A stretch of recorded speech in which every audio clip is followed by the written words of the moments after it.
Welcome, ladies and gentlemen. My name is Dylan. I interview professional creators so that you can learn how to become a full-time creator yourself. And my guest today is James Gardner. He runs the Epic Chess YouTube channel. James has been playing chess for decades. And on his channel, he breaks down top-level games with dry British humor, inside jokes, memes, a bunch of stuff that his audience loves. And he actually recently hit 100,000 subscribers, so congrats to him. And in this episode, James and I dive into how he grew Epic Chess into a full-time side hustle while having a family and a 9-to-5 job, what it actually takes to post every single day without burning out, and why passion alone won't keep you in the game, and what will instead. James was also kind enough to take me through all of his creator revenue streams. We play a quick blitz match at the end of the episode. James is a friend, and I always love talking to him. So if you're a creator who wants to build something consistent, stand out in your niche, and make money while doing it, you're going to get a lot out of this episode. I certainly did. So without further ado, I hope you enjoy my conversation with James Gardner from Epic Chess. Mr. James, why did you start the Epic Chess channel? Can you take me through your 0 to 1? Yeah. I mean, given the unfiltered, honest reason, it was to make some side money. Like, that's it. So that's the one sentence reason. And then obviously I can elaborate on that. But yeah, that was why I started. That was the driving factor. I think it is a driving factor for a lot of people. I mean, I don't know, I'm guessing here, but surely like 90+% of people, 95%, the reason we're out here doing this is to make money, right? It's like, why would you sacrifice all that time, all the stress of it, the impact on your personal relationships, family relationships, like make yourself look 10 years older in 2 years, blah, blah, blah, blah, blah. I'm really selling the dream here. Why would you go through all that if you're not getting paid for it or hoping to get paid for it one day? I don't think you would. The motivation's not there, right? If you weren't actually going to be making something out of this. I certainly wouldn't be able to have stuck with this if I wasn't getting paid. Like maybe I'd have done a video a week or something like that. But the way I do a video every single day, because that works in my space, by the way, of course, that's not going to be working in every space, but I'm doing like the sports chess coverage sort of thing. So I'm following the games, I'm doing the replays. But yeah, I wouldn't have been able to stick with it if I wasn't having the motivation of making some money, which then supports myself, my family, blah, blah, blah, right? So yeah, that's the number one reason. And it was actually partly driven out of the fact that I learned about investing in 2020. I mean, I got 3 kids now. At the time, I only had 1 kid. And I was just looking into what's one of the best ways to save for my kids' future. And I'd never been taught any of this stuff in school, right? Who gets taught about saving and investing? You don't. You barely get taught how to like open a bank account or anything, right? You just rely on people around you, don't you? Parents, uncles, grandparents, whatever, to teach you about finance. But no one I knew ever knew about saving and investing and everything like that. Anyway, so I just went on this journey about how to save for my kid, and then that turned into how to save for myself, how to save for my family, the stock market, investing, treating it as a long-term thing. And then you quickly start to realize, oh, okay, that's cool and everything, but if you're not actually getting some money into the market, you're going to be struggling a bit there. So I was like, okay, what could I start on the side? That led me down the YouTube route. I had a failed, actually, I don't want to use that word. I want to reframe it. I had a channel that I pivoted off that wasn't working out. It was a sports channel, but I was getting copyright issues with all the clips, blah, blah, blah. And then I pivoted onto the chess YouTube, and this is in 2021, the sort of summer now, June, July 2021. I started the chess channel. I started the other one in the February. Pivoted onto that. And then that was what I ran with as a way to try and make some side income, and yeah, just ran from there really. And obviously I can talk way more on that, but I'm conscious of just sticking with your original question and letting you kind of lead some questions here. That was the reason I started. Make some side money. And then a passion has grown from there, and it's become a community thing. And I do like how I actually now am part of the online chess community. I have an influence there. I help people. Some of those comments are great when you hear, oh, you got me into chess, or you help me understand more about the game. So that stuff is all great. And now it's not just about the money, like it's also about the impact on the community. I'd really struggle to just switch off. Say I had all the money in the world, and someone said, now switch off what you're doing, I don't think I'd ever be able to do that now. I think I'll always be involved with the community. I'd probably just drop off the level of videos I make a little bit. But yeah, no two ways about it. Like, that's what got me started on this journey was, trying to make something on the side. Yeah, so that's been it. It's fascinating to hear that because it runs counter to the typical answer that I've heard from many creators, which is no, you start with the passion and then over time, Right. of course, the numbers and the revenue will just come if you're just doing something that you absolutely love and that you'd be willing to do. So you think that that's total nonsense? Yeah, well, not nonsense, but for me anyway, at least, it started with the ambition to make some money. I mean, I don't know. Passion's all well and good, but how passionate is your passion? Like, for example, many of us enjoy sport, and so we are literally willing to go and play sports, whatever the weather, not getting paid, but just we love it. We love running around or whatever our sport might be. We enjoy that and we do it. We even pay to do it. We pay subscriptions to clubs and things, right? That's how much we love it. When it comes to other stuff, I do appreciate that some people genuinely have a passion for making films or that kind of thing. But I don't know. I've not met so many creators that I've chatted to that have a passion for like making thumbnails at 10:30 p.m. on a rainy Tuesday when their spouse is inside just chilling watching Netflix, or like, getting up at 5 a.m. because they're trying to get a video edited before they start their day job. It's like, I mean, passion only takes you so far. The reality of this job is, as a creator, as we all know, is very difficult. It is a grind, like speaking to the name Grindstone.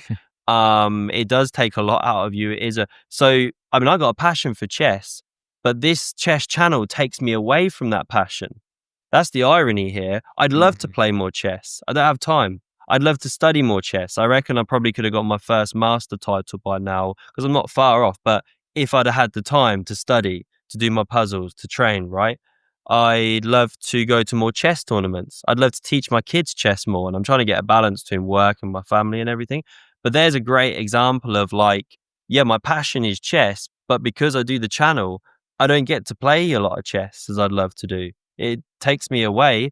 So okay, if your passion is like literally making thumbnails and editing and that kind of thing, then yeah, you're living your passion. But the majority of people, I believe they like sort of like, let's say 10-20% of it, but 80% it's like, it's a grind. But don't get me wrong, like, it's not to put people off. I think it's absolutely a brilliant pursuit because it teaches you so much about yourself. It teaches you a massive skill set that you can then apply to other parts of your life. And this is why I want to reframe the word failure. I think it's so important to do that. Like, the journey is as much of an important part as any kind of end destination, because you learn so much, you grow as a person. And even if you don't get quite the outcome you want, and you don't always know what that outcome is, you learn a lot on the way, which you can then use in other parts of your life. So I don't think any of this has ever failed time or failed effort and expenditure, because it's always kind of growing you as a person in ways you might not even realize. Excuse me. So yeah, passion, absolutely important. I do believe that people, if they're looking to say start a YouTube channel, for example, should focus on what they're passionate about, because that's what keeps you coming back day after day and getting you out of bed. If I didn't have the passion for chess, there's no way I'd have been able to stick with this for this long. But I do think it's important to caveat it with, like, let's be real here. We're all getting out of bed to get a paycheck. I mean, you make huge sacrifices for all this, as we all know. So, yeah, there has to be that driving motivation. And I think that right there is the insight that I'm getting is I'm listening to you is it's not, the question is not, well, what is it? Passion or the desire for certain results. It's just what keeps you coming back to your desk and doing the work over and over again, because if that is, you're just so passionate about this, you just can't wait to make another video about X topic or in X niche. Or if it's, well, you really love the game of building this thing, growing it, making more money, like having more money to invest or save and take care of your family. Like every single person is going to have a different as you put it, motivating factor that drives them to Oh, sit down and do sure, their work. sure. Yeah, exactly. Yeah, it's kind of a mix. Yeah, I think so. The money keeps me coming back. Yeah, getting that money coming in each month from the Google ad revenue, because that's mainly where the majority of my business money still comes from. Like, let's say 85% is still ad revenue income. So yeah, that keeps me coming back because it's getting that paycheck each month, which is hugely helpful to the family. It's also become very habitual for me. I've been doing it coming on 4 years. Well, yeah, no, I have been doing it over 4 years now with the YouTube thing. The chess channel thing will be 4 years in July. So it's just absolute habit for me at this stage. I make chess videos, is what I do. Yeah, I try and keep it going each day. It's just part of my working day now. I fit it in, I make it work.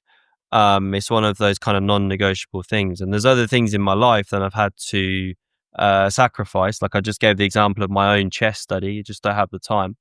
So yeah, it's just a big habit now as well. Part of my daily working routine, daily grind, and then constantly trying to improve around that.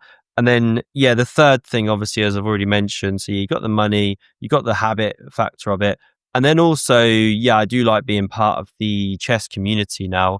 Yeah, it's cool to get the feedback from people that you're influencing their lives. And it's also fun to be actually part of the online chess picture. When you start and you're small, you're sort of just reacting to things that are happening and you're not influencing things in any way. But what I've realized is as I've scaled and got bigger, is actually now videos I put out are actually being watched by the people I'm making the videos about. At times, they're then giving feedback on how they feel, or you might actually influence a trend within the community. Some kind of meme or phrase or saying that you see popping up, and it originated from one of your videos or something. So this is also quite cool. Is like then you become part of the community in a big way that you're delving into, which is a motivating factor to keep coming back. So yeah, as ever, it's layered, right? But sure, those are the main ones. The financial incentive, the fact that you've been doing this for years now, and so it's just a built-in habit ingrained. And later on, I want to get into that habit and sort of the systems and templates that you have to post so frequently. Yeah.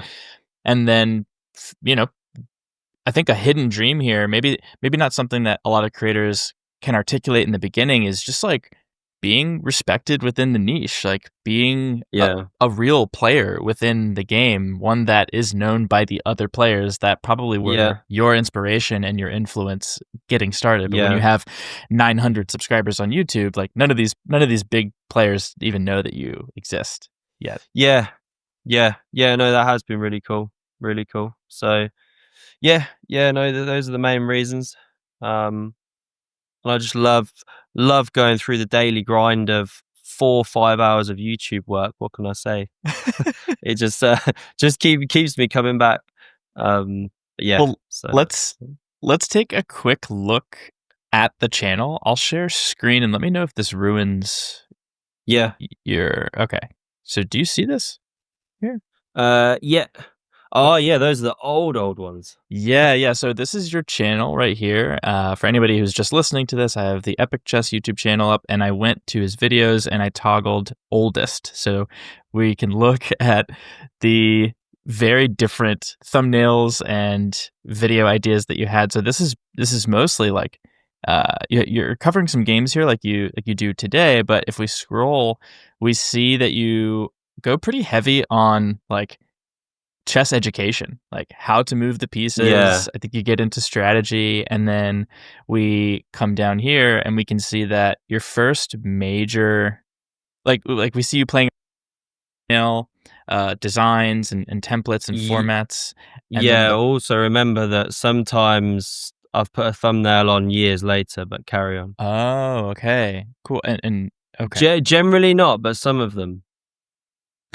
And then it looks like the first real viral video you had was Learn Positional Chess Fast with Garry Kasparov right here. Well, yeah, again, this is where it's a bit deceptive. That wasn't the first quote unquote viral I had. The Mm. first one was Ali Reza. That one there kicked off within the last 18 months. And this is, of course, the really fascinating thing, is that you can put out something which sucks for years. That didn't do anything for like 2 years. Okay, so Nothing. this video right here started to pick up steam years after it was posted. Yeah, like 2 years later. That one's picked up steam, like, let's say in the last 12 to 18 months. Wow. Before, it had the same views as the ones around it, like, 100 views, something like that, whatever. Mhm. Yeah, no, and then that's started to then snowball as I've gotten into the algorithm or whatever down the years. But no, and there's this random one which gets views. How does the king move? Yeah, there we go. 25,000. I mean, it's such a dumb video. Well, at least that's how. Do you know what I mean? Like, when I look back on it, I'm like, what the? It's Um, so interesting how this one is doing so well, and then things that seem a little bit more practical in terms of chess, like yeah, how do rooks move? I mean, how do knights move in chess, which has a little bit more, but like, yeah, why is such an yeah. outlier with how the king moves in chess? Yeah, and I think this sort of speaks to how the algorithm works a little bit. You know, it didn't go anywhere as a video, right? And why should it? It's really not an impressive video. Um, but then as the channel has scaled, I've found success in a more regular and consistent way, relative success in my space.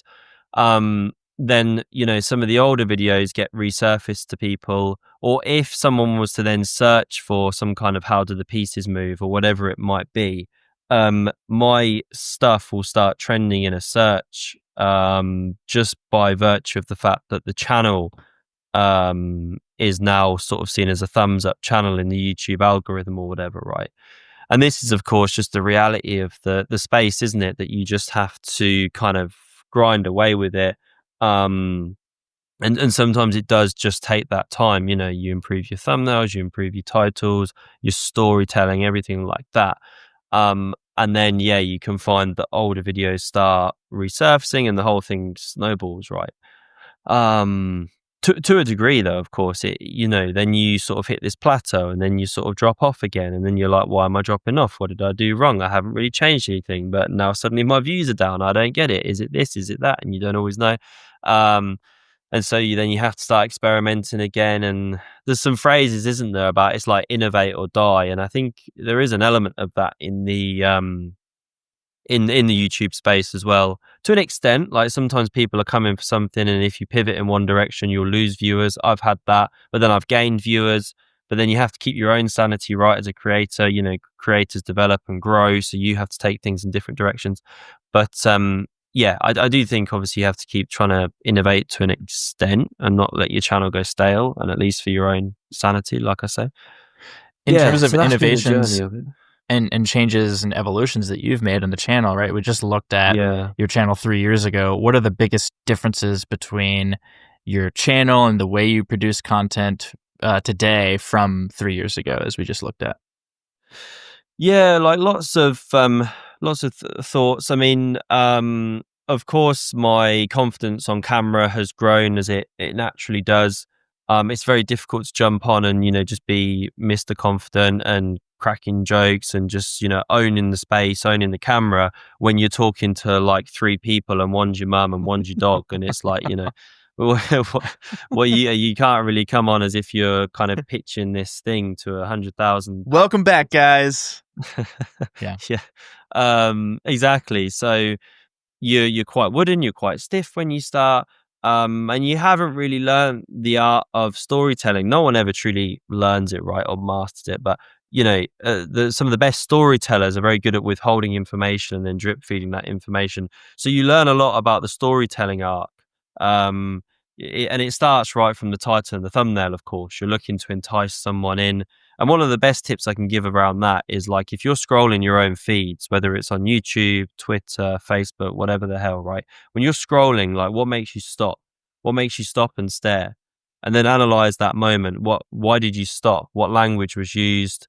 What expression? Because you can give all the information, in a shocking way, or you can withhold information, etc. So, newspapers and so on, they're masters of this. They've been doing it for years. They want you to click. They want to entice you in. So obviously with the storytelling arc, it starts right from that thumbnail and title, and you're looking to pair the two together, of course, in that beautiful, sauce. It's like when you pair the perfect food with the perfect sauce, and it's like, wow, great. So you're looking to do that pairing. And then, of course, when you jump into the video itself, well, yeah, you want to give a certain amount of information, but not everything. And then take the viewer, therefore, through a journey, beginning, middle, end, so that you can provide a whole product. So to your question, that's what I've improved upon. I've learned more about how to partner titles with thumbnails, how to take a viewer through a story arc. Don't get me wrong, it's not always perfect. Some videos are better than others. And at the end of the day, there's only so much you can do if you're polishing a turd, right?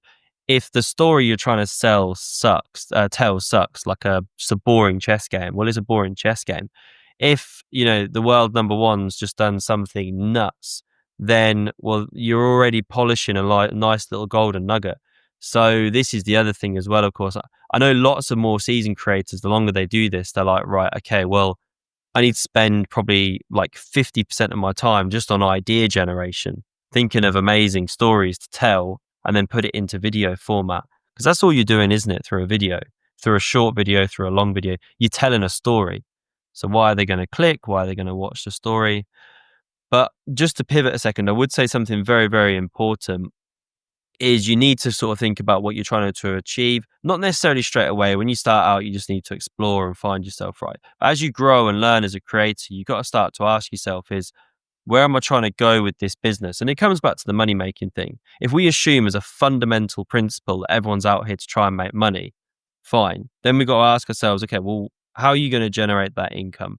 And if you start to think of yourself as a business and a brand and not just a YouTube channel or, I don't know, a blog or whatever someone might be trying to do, if you start trying to think about business and brand, it can take you in different directions. And therefore, instead of focusing solely on ad revenue, you might focus on developing a product, and then YouTube is simply like a megaphone that you're using to market that product, right? Because if what you're trying to sell to the viewer is the video itself, like, hey, here's a great video, here's a great story, that's my product, that's all well and good, but that's a highly competitive space, right? People are going on, they've got all sorts of things to click on, then they got to watch it to the end. So, you got to come up with a really nice title and thumbnail, real nice story that keeps them engaged, keeps them coming back. And you're competing with all of these like almost celebrity YouTubers and big creators.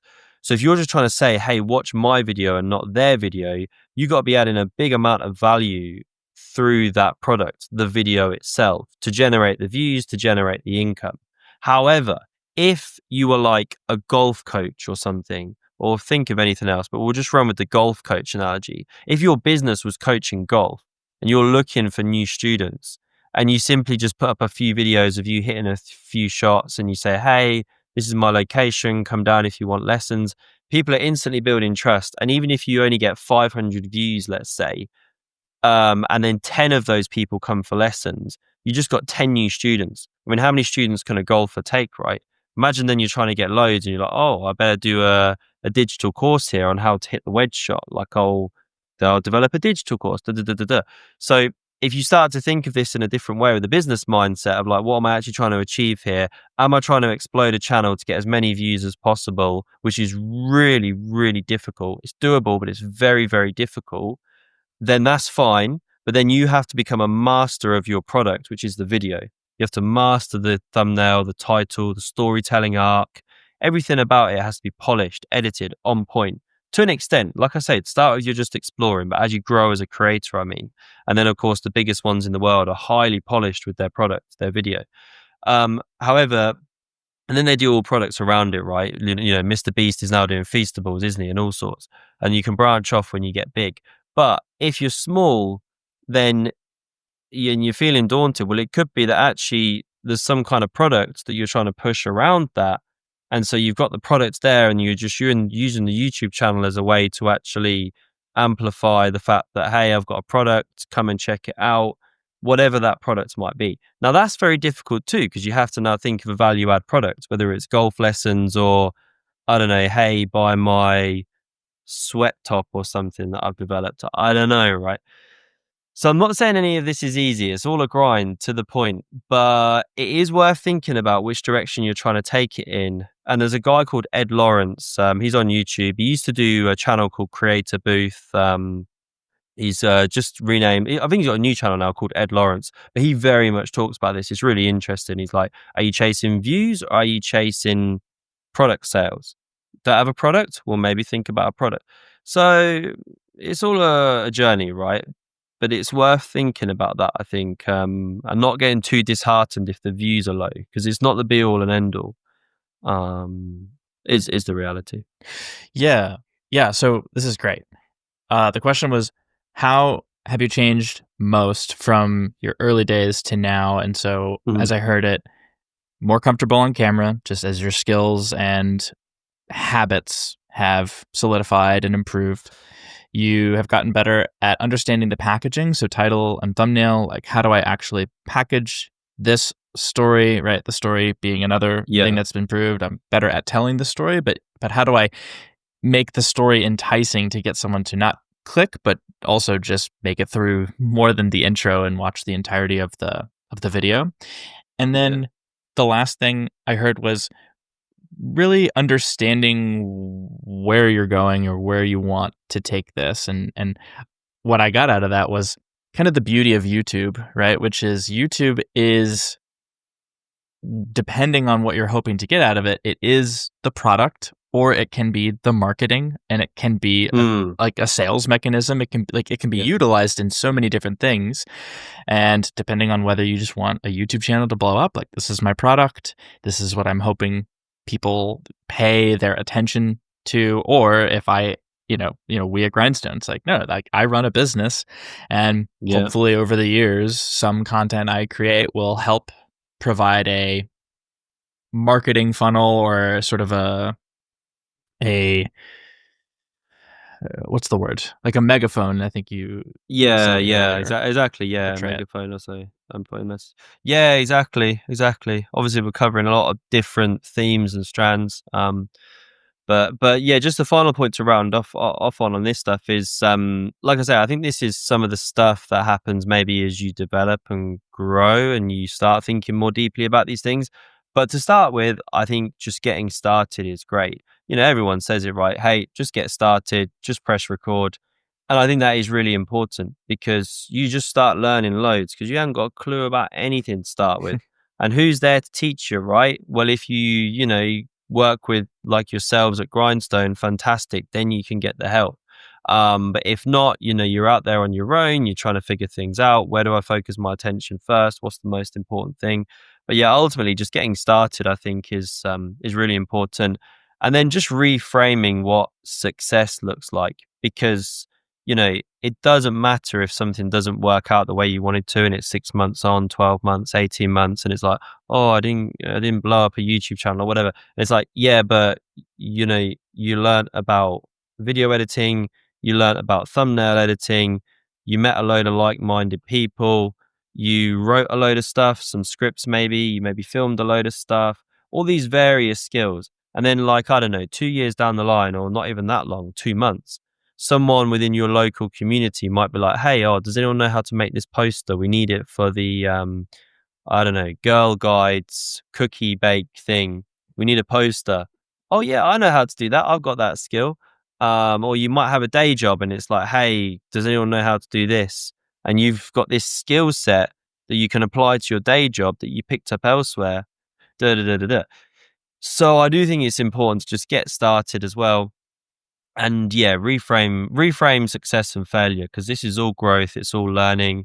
And then don't be afraid to pivot. Like, don't be worried you're going to lose face to friends and family. Oh, I said I was going to do this.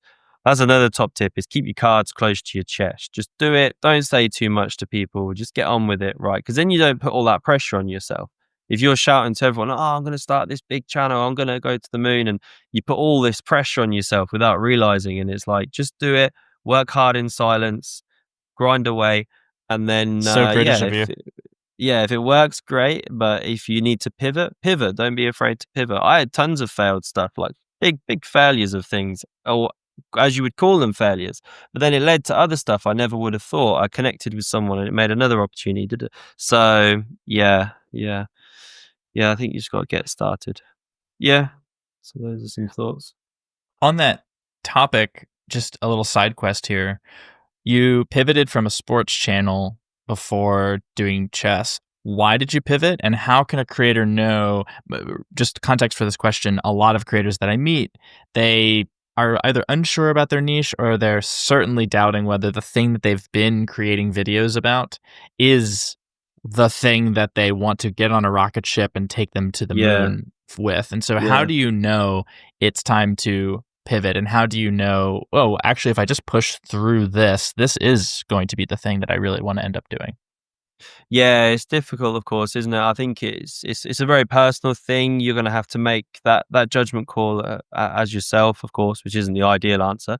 But for me, so I pivoted off the sports channel simply because I was running into all copyright issues. So there you go, bang, issue. Yeah, and a bit of an insurmountable issue in a way. It's like, even because I could end up putting 30 hours into something and it just can't be monetized. Well, that sucks. So that's just too much of an issue and a risk for future videos and everything. So that was why I pivoted off. I knew straight away on that.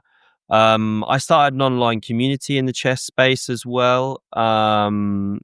Didn't necessarily know how that would go down, like starting the Discord server and a paywall behind it and everything like that. And it was okay. There was some traction, but I pivoted away from that. Why? It was one of those things where it was like, I don't know, it's taking an awful lot of time, like just killing my time. Um, and I was sort of looking at it and going, even if it grows X, Y, Z, even if you get so many people, even if this and that and the other, to actually sustain it is going to be difficult. I think some spaces are really, really good for a paid community. Investing's a classic that I mentioned earlier. I think an investing community where people are discussing money and stocks, and that's quite a big thing to get the views of others when you're talking about thousands of pounds of your money. Whereas in the chess space, I don't know if there's so much appetite for it and da da da da da. So yeah, I pivoted away from that. It just didn't feel like the right thing to keep hammering away with the amount of time it was draining, especially when I was trying to project, like, where is this even going? And I couldn't quite see it there. So yeah, I think it's a bit of a personal decision that you have to make at certain points in time. Because obviously the flip side of this coin is keep going, keep grinding, you know, these things do take time. And that's all absolutely true. It really, really is. Um, so I guess it comes down to whether you think there's a fundamental issue. So that's probably a good yardstick. With why did I pivot from the sports channel? There was a fundamental copyright issue. Pivot. Why did I pivot from the chess community? I think there was a fundamental kind of lack of market research before going into that. Is there the appetite within the chess community for a paid subscription for this level of value? I don't think there really is that appetite, to be honest. So there was a fundamental issue, is what I could see there. However, if your issue is like, well, I'm just a bit crap at editing right now, my thumbnails suck, I can't write scripts, I haven't learned Mhm. to tell stories, well, they're not really fundamental issues. They're just like a you problem that you got to get better at, and so on and so forth, right? So then I would say, well, it's not necessarily a pivot thing, but like it's a growth thing, and you have to go through that growth journey. But just one thing to pick up on as well. Obviously, you mentioned "to the moon," like a phrase thrown away there, and occasionally that can happen for people, right? That they do like really blast off, and they blast off fast. But obviously, the reality for most people is it's very much more like steps, isn't it? You're going up that tall staircase, and you can get to the moon the same way, but it's not necessarily like straight up blast off. So I think that's something to recognize as well, that it's okay to kind of just slowly improve, um, and go on that journey. But it is also important to recognize your own strengths and your own limitations. If you've got like what people refer to as unfair advantages, use them. Like there's only one person in this world who, I don't know, grew up in that place, learn to ski, learn to play ping pong. They can drink a pint in 1.5 seconds. They can stand on their head. You might have these things you can do, and there's only one person in the world that can do that combination of things that you can do, right? It makes you a bit special, a bit unique.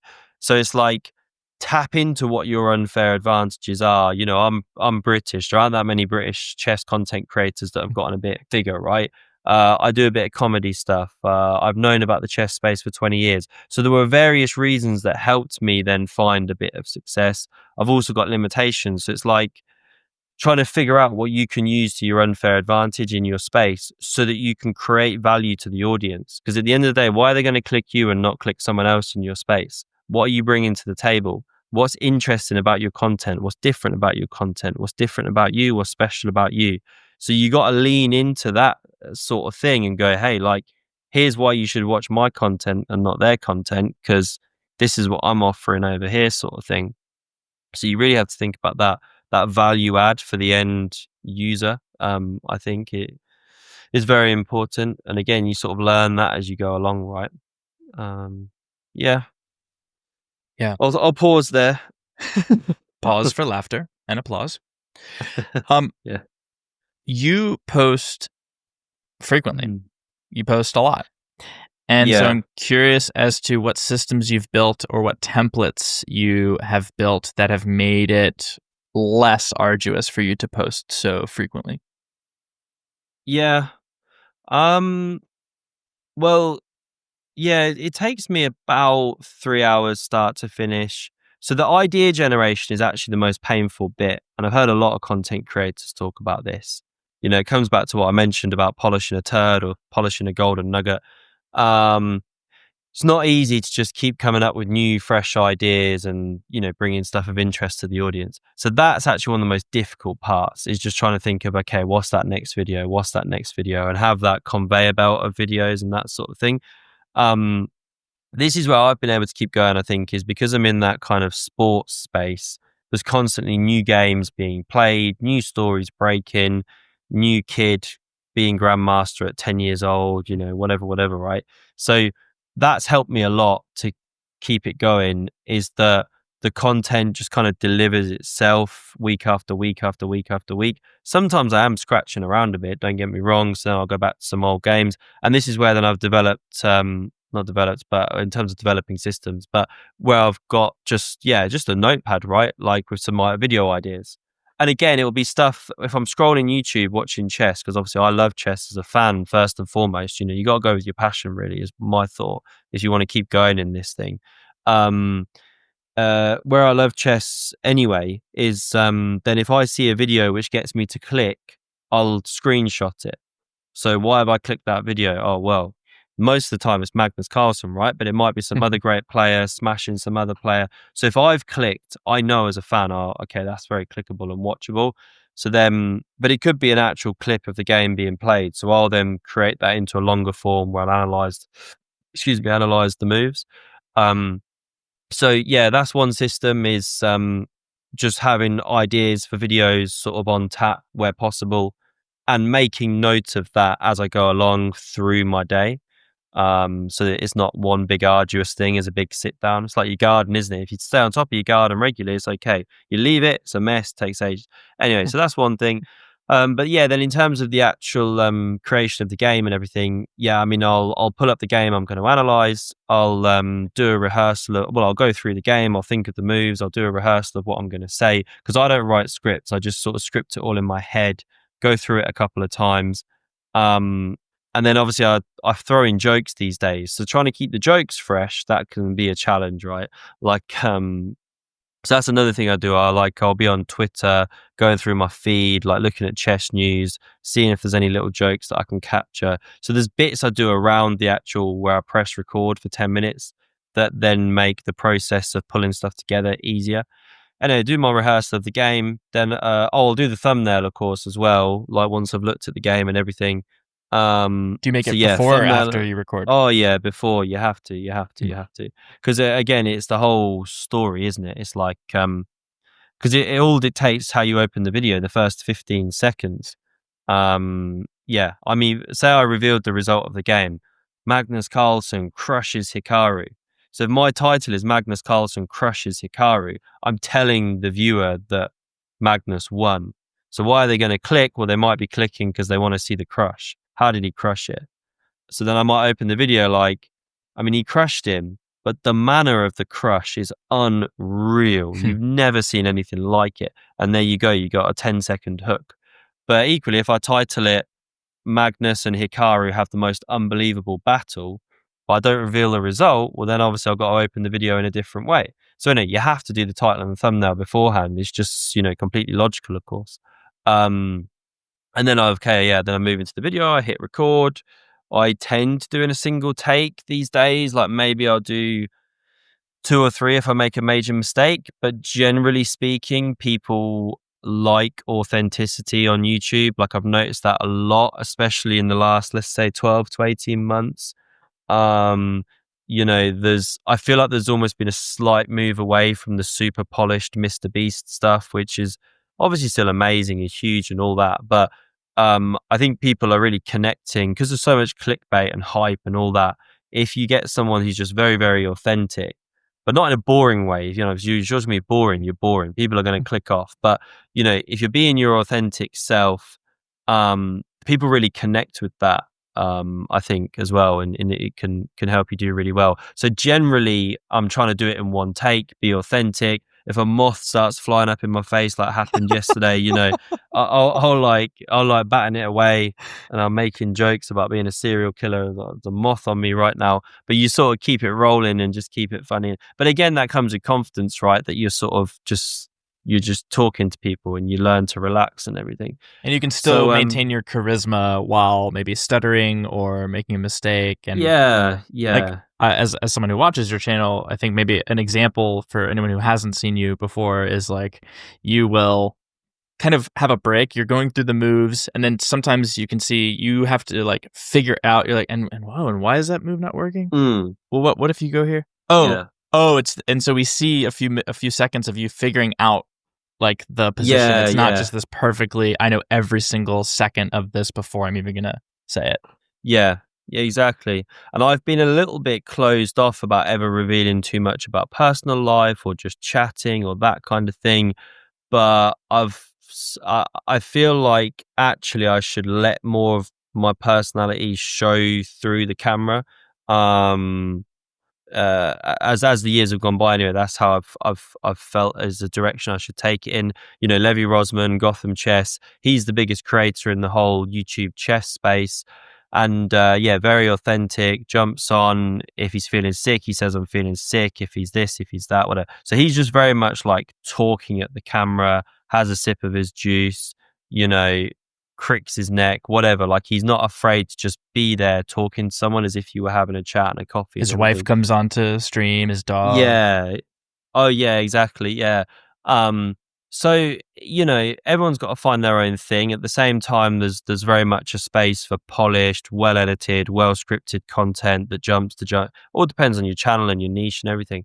But yeah, I don't think it hurts to be sort of your authentic self and use those unfair advantages as well, because you've got to be interesting to people. If you're boring, you're boring. You ain't going to get anywhere in this space. You have to have that kind of showmanship, if you like, to an extent, but in a kind of authentic way, if you like.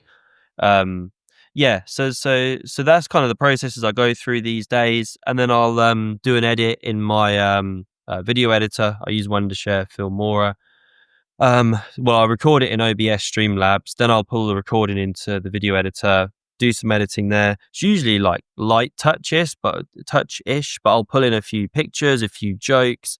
And this is where I've developed my own kind of space within the chess arena. Like I'll make a few jokes, I'll pull in the edits, and no one really does it the same way I do.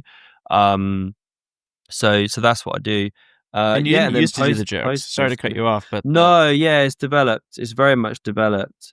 But this is the thing, you see, is in my personal life, I've always been joking around. I've got like a dry British sense of humor. In a social space down the pub or at a wedding or whatever. Like I'll be having drinks, I'll be making jokes, I'll be whatever, doing some goofy dancing, all that stuff. So I'll be very much just relaxing and being a kind of comedy person. But then obviously when you jump on camera, you're like almost in work mode, and you go into your box and you're quite wooden and you're stiff, and you don't know how much to let out or not, because obviously you get comments and comments and comments. Oh, you're this, you're that. So you're like you're a bit more guarded. How much do I let people, complete strangers, in to me, myself, my personal life, my family, my background? So it's kind of finding that sweet spot of how much you let people in, but how much you sort of hold back as well. So I've always held more back, if you like, to start with. But then I've learned to relax and let more of my personality flow out. And then as that's happened, I've made a few more jokes, because I make jokes all the time anyway. So then that's how that sort of built its way into the content, is that it is my true self. And then that sort of just started to come out on camera more. And invariably, you lose some of your earlier viewers, but then you gain new viewers. And this is the thing with a pivot. You don't always know if it's going to be a good pivot or a bad pivot. But because my pivot was not intentional, it was just me flowing out who I am, I think it's always the right pivot for me. Even if I lost viewers, I think it's the right pivot for me, because it helps me keep coming back day after day after day, because I'm enjoying it. I'm being more myself, that sort of thing, right? So, yeah, that's been the journey. But yeah, then I hit export on the video editor, get it uploaded to YouTube, whack the thumbnail on. Yeah, and that's it. That's it, really. Obviously, your descriptions and stuff don't take too long to write. Do you make multiple thumbnails to A/B test them? Yeah, not too much. Like I'm talking minor tweaks. I might make a thumbnail and then I'll do one with this color text and one with this color text and see response.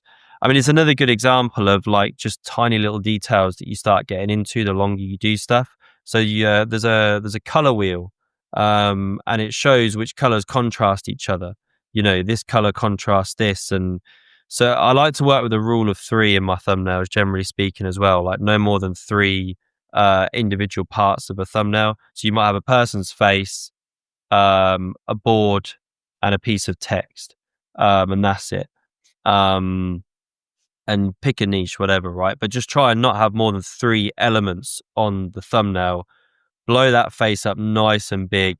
Doesn't have to be pulling some goofy, stupid kind of YouTube shocked face, right? But anything, just get the eyes, really draws people in. And then very often lately I've been using text to complement the title. And this is the other thing, like I said, pair things together like a nice piece of food and a sauce. So if your title is saying, don't repeat the words in the thumbnail, and the title is what I generally aim for. So if it's like Magnus Carlsen crushes Hikaru, coming back to that one, then I might pair that with a piece of text that would read something along the lines. It depends on the game, right? But no one's ever seen anything like this. Now I'm hesitating because I don't like that. It's too many words. You got to try and reduce it down to like 3 words.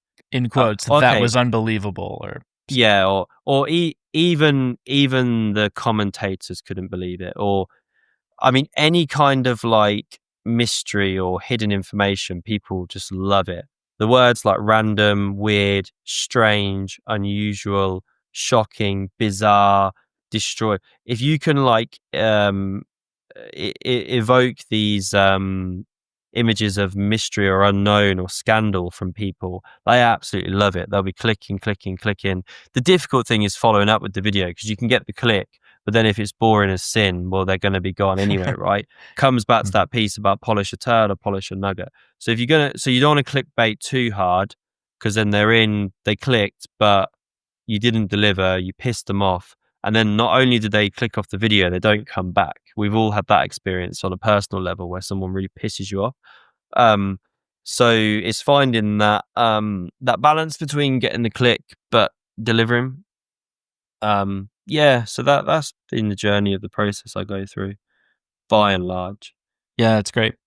And so on that last piece around the thumbnail, so you like the rule of 3, so having 3 key components of it. And when I interviewed April in Alter, she articulated the model of having a main character of a thumbnail and then supporting characters. And the main character can be an actual person, like with many thumbnails, it's like, as you put it, it's a person's face. Like people, we just love faces. We can Yeah. relate to them. But it could be Yeah.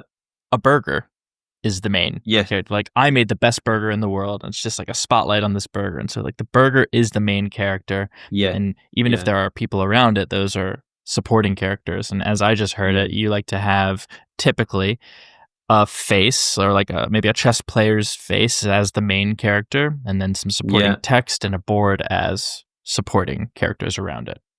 Yeah, exactly. That kind of thing. Yeah. Yeah. Yeah. No, that's it. Yeah, you're using contrasting colors and just trying not to squish too much into the space, right? You just got to keep it super simple where possible. Um, AI is good for this stuff as well these days. I mean, it's insane the number of like Photoshop guys that AI must be putting out of business. Because I can go on Grok now, you know, the Twitter one. I mean, you can go on all sorts, but I use the Twitter one, and I can put in, you know, image of Magnus Carlsen as a robot, and bang, I got Magnus kind of blended with the Terminator sort of thing. It's really really good quality stuff. And obviously, you can't do that if someone's not in the public space, but like he's a celebrity, so you can get that image generated. But yeah, it's just giving a lot of options now to pull in stuff that you wouldn't have been able to do without an editor. You know, even a year ago or whatever, 18 months. So there's really nice options now. And then And I will use you Canva, by use the way, to pull it all together. so Canva to Just put it all together? yeah, And I use Canva. There's maybe something better, but I use Canva to pull it all in, pull it all together. and when you use AI or for example, you're using Grok to make a robotic Magnus Carlsen, will you use that in a thumbnail or as like supporting memes or images in the video that you're filming? Yeah, both. I don't usually use the AI stuff in the thumbnail, but occasionally I do. Because obviously there's slight variations in the face where you can see that it isn't actually them. But so I use it more as a few jokes in the video. But yeah, sometimes I'll use it in the thumbnail. But generally speaking, I'll use a real picture of the player. But yeah, it's just small things like if they're wearing a black or a beige top. I mean, black's a great example. It depends on the way your thumbnail's composed, to be fair. But some kind of dark color that's not really jumping out of the eye, then I'll change the color of the shirt to like yellow or red or green, one of those kind of jump out colors.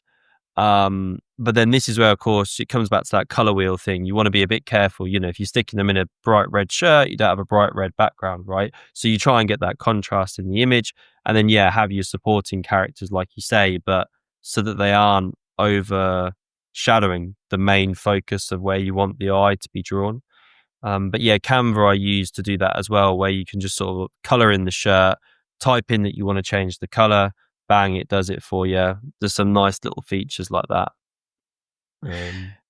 Yeah, Can we break down the revenue streams of your content business? You shared yeah, earlier yeah, that 80 to 90% of it was YouTube ad revenue, but I'm just curious as to what that actually looks like on a month by month basis, if you're willing to share, and then anything else that yeah, contributes to it. yeah. It's by and large the ad revenue. And yeah, it does. It depends if we talk dollars or pounds. If we're talking dollars, it like averages out like $5,000 a month. I don't know. You know, it's all up and down. But last year was a big year because I had a couple of videos went quite viral, like over 1 million. Magnus was playing a lot, blah blah blah. So last year it did about like $80,000 or so, maybe 85 or so, something like that, across the 12 months of the UK tax year, because I do it by the UK tax year with my accountant.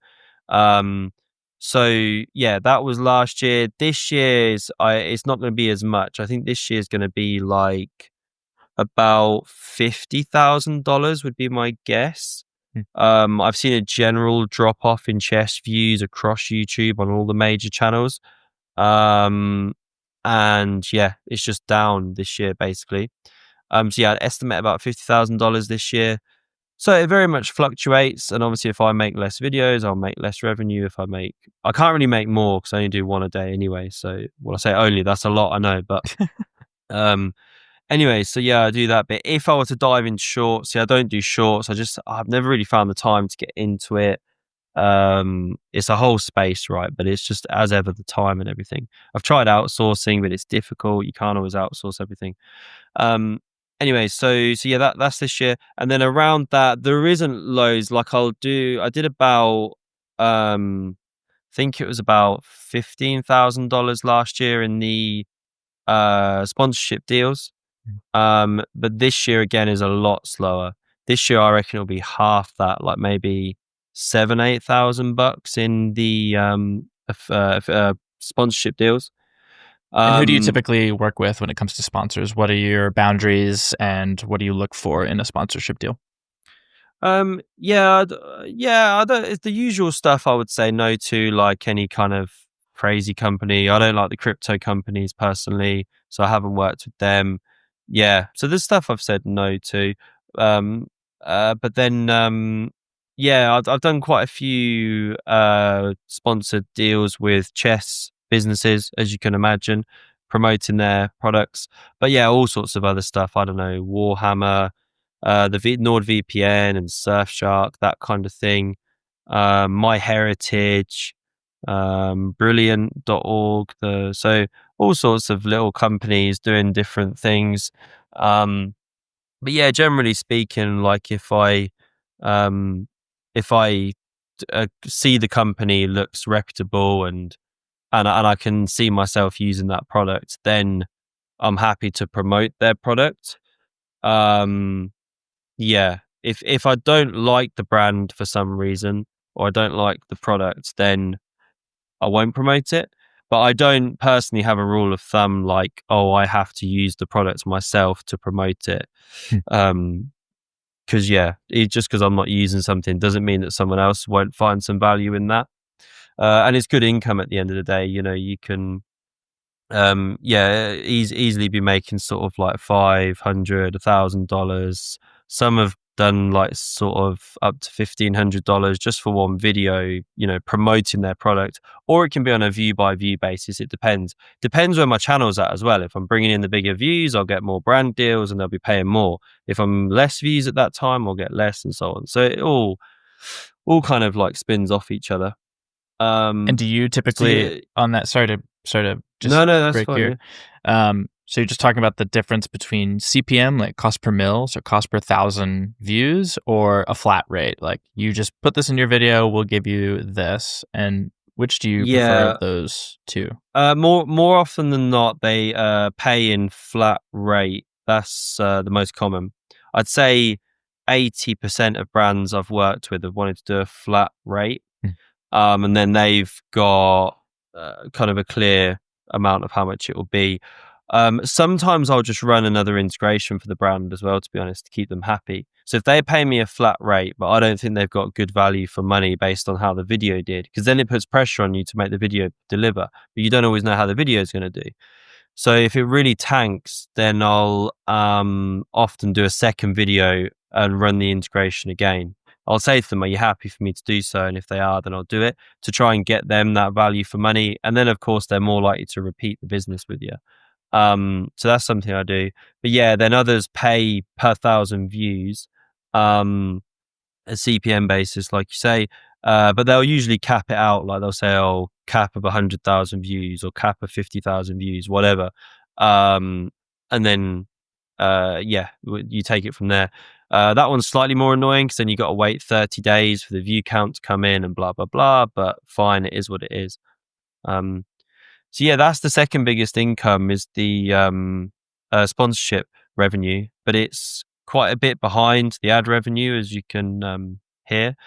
Um, and then yeah, just some little bits I've done around that, like some of the affiliate stuff. Sometimes you do a sponsorship, but then also they add an affiliate link, so you also get the affiliate revenue. Occasionally I'll do affiliate revenue, not that often, but there's a couple chess products where I will add an affiliate link, but that's not doing loads. Like yeah, let's say like $3,000 or $4,000 maybe. Like it's good money. Like I'm not downplaying that, but In a compared year. to in a year. Yeah. Cool. Yeah, in a year. Um, and then, yeah, I was doing the merch stuff, but I pivoted off of that because I wasn't loving the quality of the print on demand. I would like to explore that again, but it's just finding the time to set it all up. Also, again, it depends on how you push that message. Like, there's a couple of affiliate products now that do really good affiliate deals with me. Like, I'm getting 50% for every product sold, almost like I co-created it with someone. So it's like, what's going to move the needle for more? Me setting up all my merch and then advertising that, and it kind of has a very low margin, or if I sell these other products and I'm making the same money and actually quite a lot more, even though it's not my product, because of just the numbers on it all. It's just not working out basically at times for me to do, say, the merch, for example. Yeah, so that I think is all the main stuff really. People will maybe make a donation every now and then, some super chat stuff, that sort of thing. But I've set up a membership thing as well. There's about 35 channel members now. I'd like to do a bit more in that space, but again, it's been difficult to find time around that. So that's more just people who are wanting to support the channel. That brings in about sort of like $80 a month Mm. or so. But again, it's not something I push. I haven't advertised or promoted that a great deal. Yeah, so that's it really. And then in terms of developing a product of my own, it's something I've thought about, but I haven't yet found what that is. So I'm starting a collaboration with another company. It's called Chess with Cards, and they're going to have these cards with chess stuff on them. But they want to use the Epic Chess brand to put on one of their sets, and we sell them together, that sort of thing. So that's something I'm exploring with them. So some little bits going on, but I've never yet developed my own, hey, here's my chess course, here's my chess website, here's my chess this or that.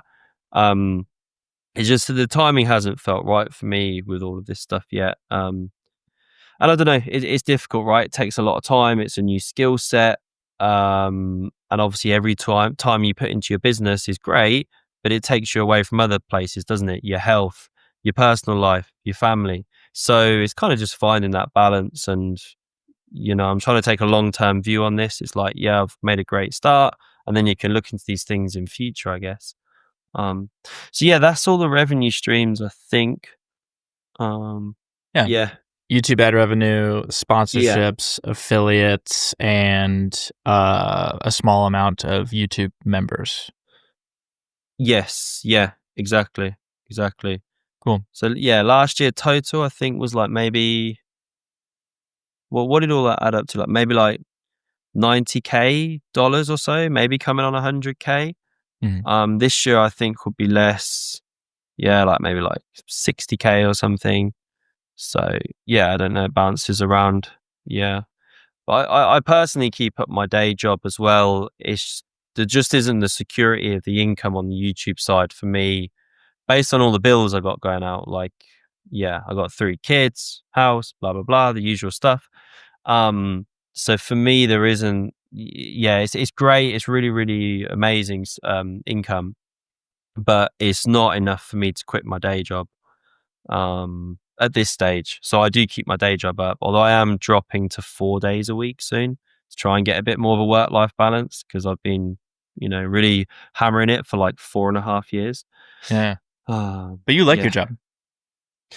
Yeah, it's not too bad. Yeah, I don't mind my job. I'm in Workday consultancy by day as a project manager, and I work from home with that anyway. It's a big part of why I've been able to do this channel, is that I can then make these videos around my day job calls and emails and stuff like that. And obviously, you have to get very, very deliberate with your time when you start these things. I find, if you're going to also go to the gym or something, or spend time with your kids and make a chess video or whatever your niche might be, and do a day job, there's a lot to juggle, isn't it? So you have to get very intentional about what you say yes to, what you say no to, and how you block your time, of course. I'll usually block out like 2 hours, right, do a load of day job stuff, then block out 2 hours, do a load of my chess channel stuff. If you're trying to mix the two, then you're nowhere, right? You just fritter away the hours and you don't really achieve that much. So yeah, I think you have to really sort of like blast on one thing at a time is what I've found. Yeah. Yeah. So yeah, that's where things are at right now. Well, I deeply appreciate you taking me through the ins and outs of it. Through the ins and outs. It's funny. One of the cool things about this world or this space is I get to do something like this show. And although there are lots and lots of people within the creator space pursuing content creation, have podcasts, it also at the same time is a pretty small world. And one of my favorite things has been just developing friendships or relationships or pen pal ships with some of the people that I meet online. And you and I actually met in London. Well, I guess it was in Leighton Buzzard, like an hour outside of London last year. Because we just like kept up on WhatsApp, just chatting. And I've interviewed you sort of offline several times before this. And it'll finally see the light of day, us having a conversation. But you took me to, what's that chain of, it was a pub. Wetherspoons. Witherspoons, yeah. Yeah, we had a breakfast, didn't you? And then you played some very, very good chess, kicked my ass a couple of times. Then I beat you a couple of times. So it was good. James, for people listening, James is much better at chess than I am. And he wins, I would say, 90% of the games. But when I do win, it feels oh so sweet. It feels, it makes my whole month, I would say. But that said, I was sharing all of that because like, even in getting together, it was just like, man, you have so much going on. Like you are an active guy with 3 kids, a family, a house to take care of, full-time job, a YouTube channel. You play rugby, like you go out, like you live a really full life. And as we inch closer to the tail end of this conversation, you just shared a few tactics, like really being locked in with your time and intentional, like this is what I'm doing with this block of time. But how else do you avoid just burning out and exhausting yourself to just set fire to the whole thing and just go like, screw it, like it's not even worth the time or energy? I was about to say, who says I haven't burned out, but I'm still coming back day after day making videos, aren't I? So, well, firstly, I'm a very obsessive person. I think especially, well, at least when I get a kind of the bit between my teeth, right? I'm not obsessive about in my general life about stupid things like, oh, the cap has to be on the toothpaste, like twisted a quarter inch. I'm not like weird, but as in, if I get a vision of something, then I can really like throw myself into it. I think especially with guys at times, they can be like this, like suddenly you get into golf or suddenly you get into fishing or suddenly you get into whatever it might be. And we like throw ourselves in and we buy all the gear and everything. And we're like, so, but both sexes too, right? Men and women. I know when you really get into something, you can get this huge passion and fire and you just throw yourself at it. So that's one thing to say is that like, I just sort of like made this a thing. It's like, right, I'm going to do this. And then it just became this like all consuming thing in my mind. It's like, I'm not quitting. I'm just going to keep going. I'm going to keep going. So that's one thing is why I'm still coming back day after day is like, I'm very much just still in it. I don't feel like I've achieved. I'm really pleased with how the channel's grown and everything like that. But I still think there's so much more to do and so much more I can do and so on and so forth. So that's one reason. And then in terms of like finding a work-life balance, that's something I've definitely reflected on more as I've gone on this journey. So yeah, just little things now, like I'll try and protect certain parts of day where it's like, okay, I'm not working, right? That's dinner time or that's bath time or that's time with the kids, that's time with the family. So there are moments in the day, in the week that I'll now protect and make it a bit, unequivocal about what I'm going to be doing with that time, and not feel too stressed about, oh, I've got to get that video posted. The game just finished. I need to post it. It's like, I don't need to be first anymore. I'm happy to post it second, third, fourth, but try and do my own spin on it, my own good job on it. So that's one thing. And then, having my wife, of course, is a massive help, because then we can like dovetail with each other's time and skills. So she might be on the kids and then I can go and work. Maybe then I'm on kids and she can get something done in the house or whatever. So yeah, we've got a contrasting skill set, if you like. So she's doing lots of different things that I don't do, but then I'm doing lots of different things that she doesn't do. So that teamwork with her and collaboration has been a big help in sticking with this channel. Because if I was like a single dad or something, I don't think I'd be well, I think I'd be able to do this channel, but nowhere near the number of videos that I'm able to churn out and everything like that. Um, so yeah, I guess the way I'd reframe that as well is having stability in other parts of your life massively helps if you're going to go on the creator journey. You know, if your relationships are all over the place, if your day job's all over the place, if you're, I don't know, you're spinning out of control in one way or another through excess drink or whatever, you know what I mean? If you're somehow spiraling in some other parts of your life, then you're going to really struggle to find, it's not even the time, it's like the headspace. So ideally you do want some stability in the other parts of your life, or most of them anyway, that then gives you that room to explore in the creator space. So I think that's helped me a lot, is having that stability sort of thing, that's then helped me do this stuff. Yeah, so those are probably the main things. And then yeah, just the general stuff really. I try and get decent sleep when I can, get to the gym, eat a good diet, just the basics that give you then that energy to get up and go. And then you're just forced to cut television.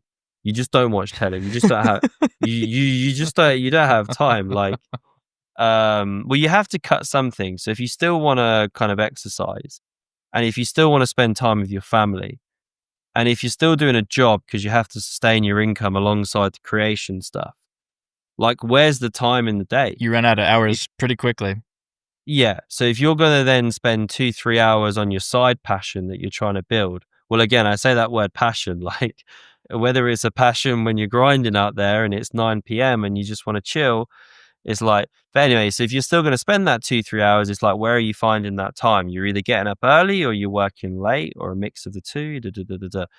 So that's the reality as well, is you find that you just stop watching, like binge watching series. Don't get me wrong, there's still a time and a place for this stuff. Life's about balance, isn't it? Right.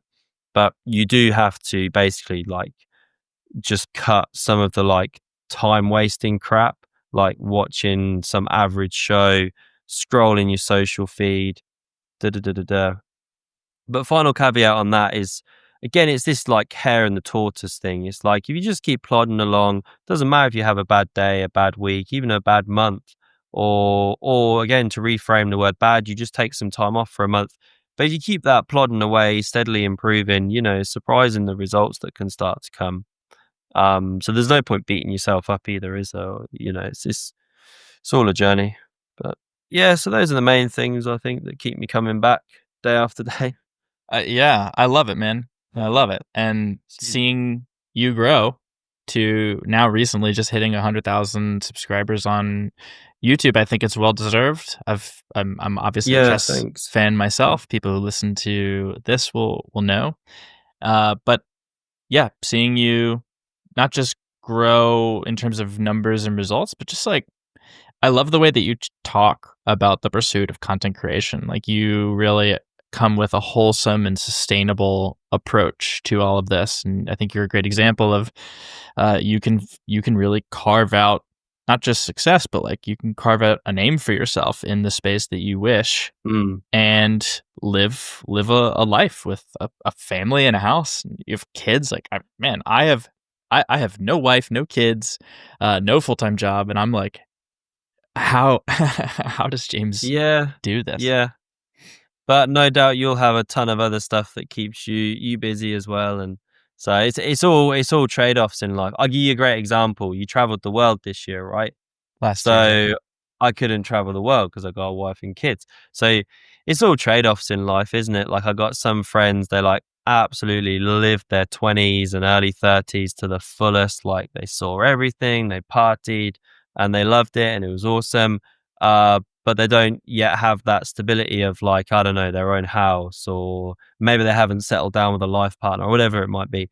Equally, then you've got others of us who took a more boring route, and then we got some good stuff going on, but we missed some stuff. So yeah, it's all trade-offs, isn't it? But I think it comes back to the wider point. You used the word sustainable, and I think that's really important. It's like it's trying to keep it all in perspective, isn't it? It's like, yeah, don't worry if something doesn't go the way you want it to. You're still growing as a person. You're still growing your skill set. You know, to try and reframe what success looks like, because there's many different versions of that and everything. And yeah, so I think the word sustainable is a really good one. Like, you have to try and approach this in a sustainable manner, or even if you don't quote unquote burn out, you'll just be miserable. It's like you'll be sat there going, well, why am I doing this? Oh, I'm not getting the views I want. I'm not getting this. But if you just chill a bit and go, okay, well, I'm going to learn a bit of video editing. I'm going to learn a bit of this. It's one of the biggest predictors of success, I heard Jordan Peterson say, is growing your skill set. So just keep growing your skill set. Reframe it like that. I'm just growing my skill set. I'm just going to keep growing skills, making connections. If it goes in a nice way that I want it to go, brilliant. If it doesn't, no worries. I'll pivot in a different direction. So yeah, I think it's important to approach it with a sustainable mindset. It's inspiring and super insightful, man. I got a lot out of this conversation, as I do with most of our chats. And I have one final question for you, but as we wrap this up, I'll link to your YouTube channel below, but where else would you like people to go to check out more of your stuff?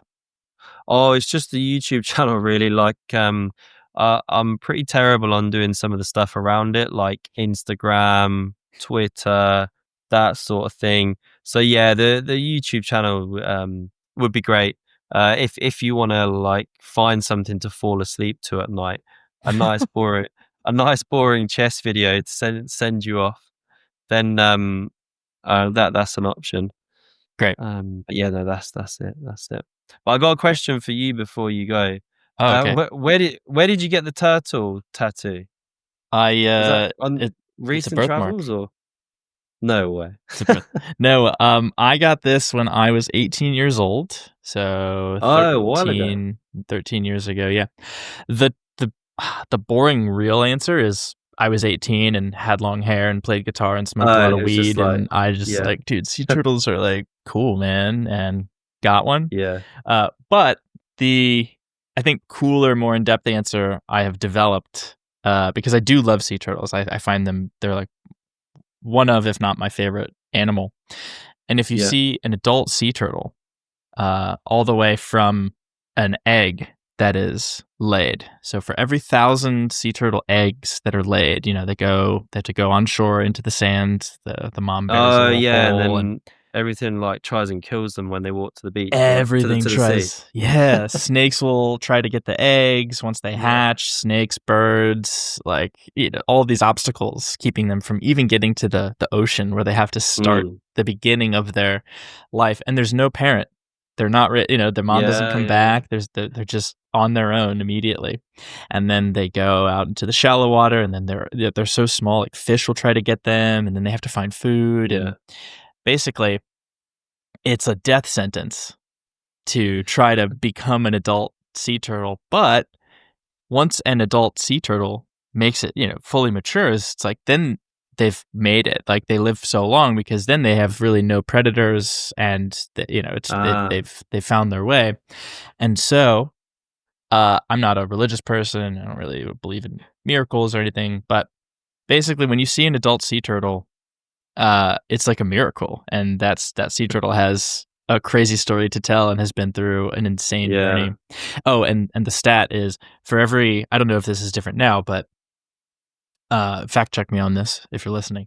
For every 1,000 sea turtle eggs that are laid, on average, one of them will make it to adulthood. Blimey, that's not good odds, is it? No, you have a higher percentage chance of becoming a profitable, successful content creator on YouTube, I think. Yeah, I was just thinking, I hope we're not using that analogy for content creation, or I don't know if we'd get started, right? We'd just stay and bury our head in the sand. Yeah. My last question for you, sir. Would you like to play a blitz game? with me? Yeah, can do. Yeah, you caught me feeling knackered, so I don't know how good the quality will be. Oh, But you say yeah, that we every we can time we do so. play. It can't No, be it can't well, be every time. I need to stop going to bed at like 1 a.m. I was at because I've been up making videos late. But no, we can do so. Sounds good. Cool. We'll keep it rolling, will we? Let Yes. people experience some high quality blitz. Yes, that's right. Okay. I interviewed Nate Solon, who's a FIDE master, and I asked him Yeah. at the end of our conversation if he wanted to play, and he was shocked. He was like, yeah, wow, I hope I win. If I lose, I think that would be a really bad look on." We were just talking about like his chess coaching and how knowledgeable he Yeah. is. Yeah. Oh, that's good. I already told everyone that I've lost you before, so there's no pressure on me. Also, I think for context, when we play, when I beat you, it's usually with odds, like you're down a piece or down a significant amount of time just Yeah, I because of was the down a level bit of difference. time, but Chess.com or Lee uh, Chess? I don't mind. I play on Lee Chess more, so maybe I'd prefer there Yeah. for my eyes, my aging 3-kid dad eyes. Sounds good. My Um, my third kid is 2 months old as well for hmm. the context of listeners.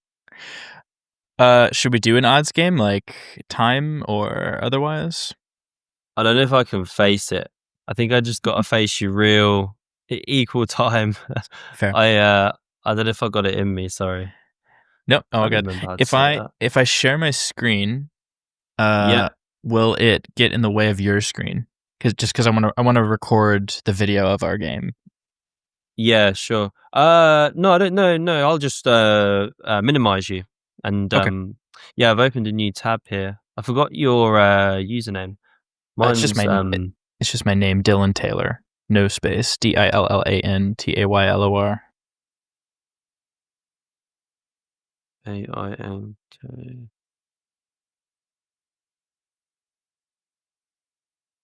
Got you. Awesome. Okay.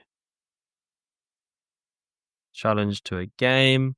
How long time control? Uh, like 3 or 3 plus 2, maybe? Yeah, 3's good for me. Okay. Should You do love 3-3-0. Yeah, you love the We'll you keep it nice and frantic for the watchers. Yeah, good. Okay, cool. I sent the challenge. Okay. Okay, you All got it. right. Awesome.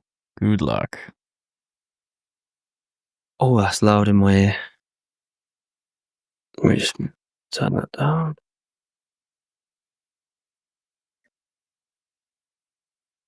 Oh no.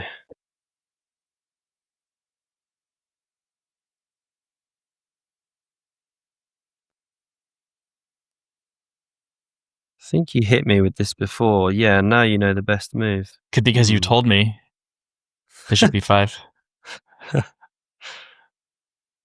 No, I can't remember what to do. Let's try this.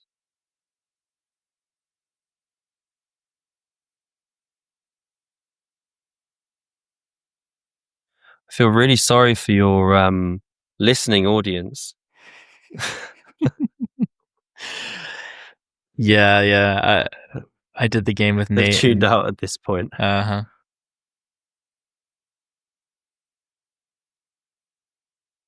I guess I go there.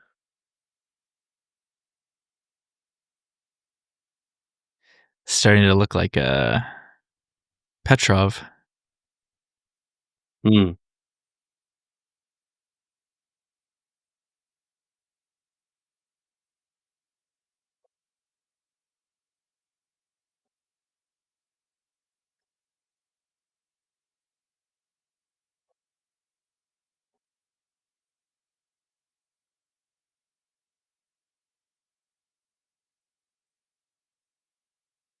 I would trash talk, but I'm too much trying to concentrate.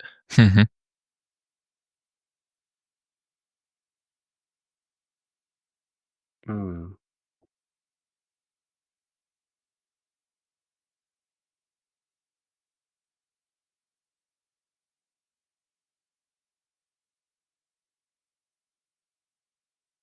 not sure. Good.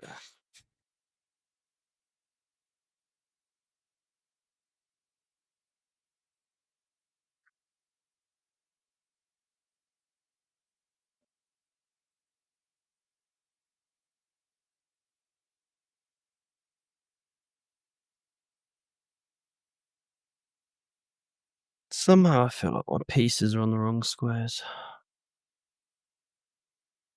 The key to chess is you just want to make all the best moves really quickly every time. And then if you just do that, you'll most likely win, is what I've learned. Yeah. That's what Lawrence Trent said about Magnus Carlsen a couple of days ago. He was like, yeah, well, the reason he's so good is he makes all the best moves. Yeah, true. It helps. It really helps.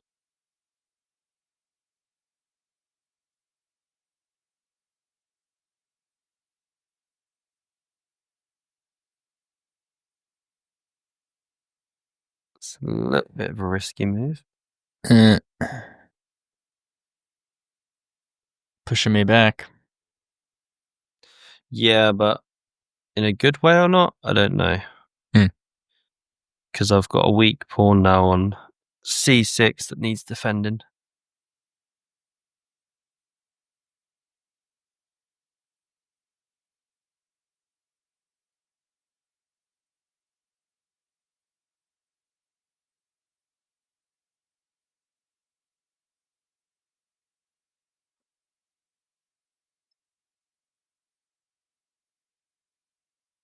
I'm mainly trying not to blunder a piece.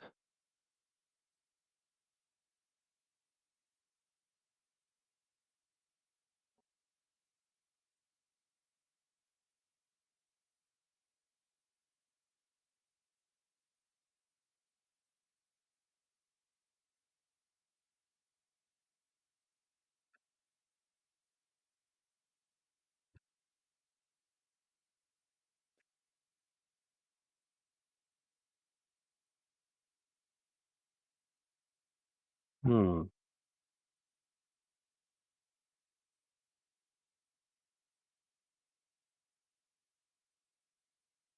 I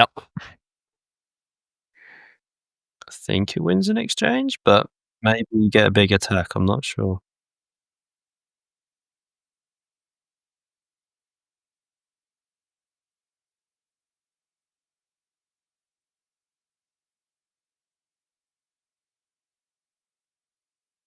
didn't need it anyway.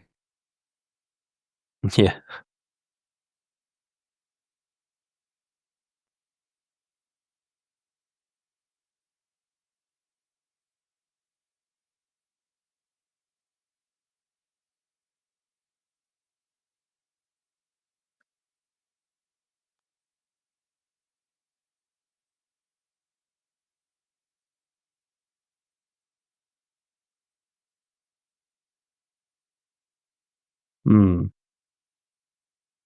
Ah. Yeah. This is the problem with no time.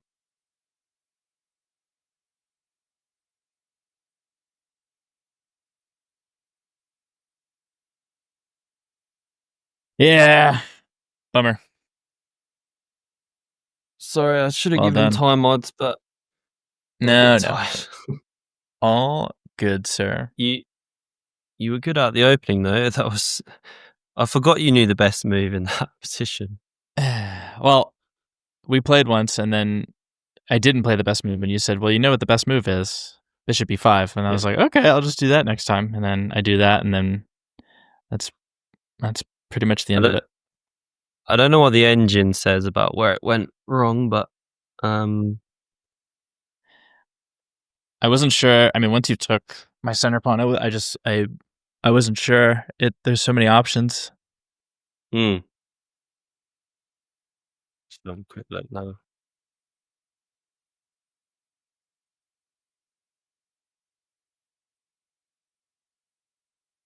Conscious of your listeners as I analyze chess. Oh, bringing your queen out on move 11 was bad, apparently. But only if I take, which I didn't. Oh, yeah, I should have just taken and won a pawn. Wow. Okay, yeah, that was really dumb. I told you I'm not feeling very sharp. taking my knight on. Yeah, E2. move 11. Just take your knight, then knight Yeah. takes, and then I can win the center pawn. Even if I take your knight. Yeah. Oh, and if you take my knight, then I guess I retreat the bishop, maybe. I'm not sure. Or I take your knight on f3. Mm.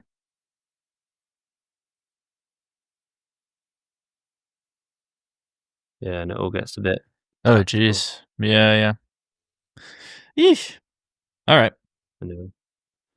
Anyway. Well done, sir. Always a pleasure. Another game of epic chess, some would say.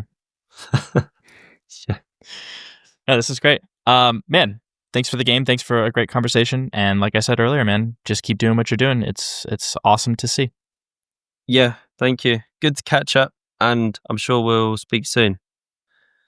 Indeed. And then it is done. It is over. Boom.